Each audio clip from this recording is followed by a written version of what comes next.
DJ būs Rihards Nikus, mūsu paraolimpiskais čempions. Viņš arī DJs Riči Rič, piegriež ballītes. Dīdžejošanu sāku jau skolā, jo vienkārši iepatikās un kaut kā arī viss aizgāja. Grūtākais dīdžiem ir noteikti izturēt garās naktis līdz rītam.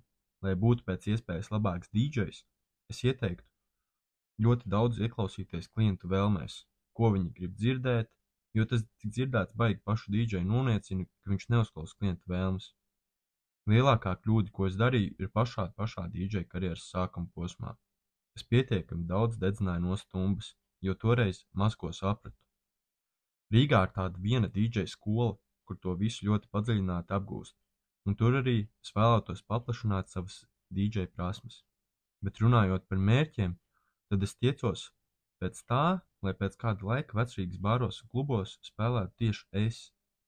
Tās labākās ballītes, kur esmu bijis, kā dīdžejs, protams, ir kāzas, kur visu kaut ko var redzēt, bet tā vēl visforšākā pieredze ir Rāmavas festivālos, kur ir ļoti daudz cilvēku un redzi, kā cilvēki danco. Tas ļoti dod pozitīvo enerģiju. Mūzika, kas man iedvesmo, ir atkarīga no mana garastāvokļa, bet tā man ļoti patīk reivi, trance un house mūzika. Neskaitot dīdžejošanu un jāšanu, man ļoti patīk riteņbraukšana. Ceļošana, vienvārds sakot, man ļoti riebjas rutīna un vienmēr meklēju ko jaunu. Apvienot dīdžejošanu un jāšanu ir īstenībā ļoti viegli.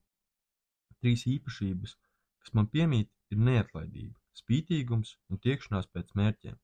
Un mana zirga raksturs ir tāds pats kā man. Varbūt gan ļoti jauks, mīļš, bet nākamajā dienā spītīgs. Augsta līmeņa zirgu tāpat vien nevar atrast. Mēs manu zirgu King of the Dance, jeb deju karali, meklējām kādu gadu. Pirms Rio spēlēm mēs viņu atradām apmēram 2 līdz 3 gadus iepriekš.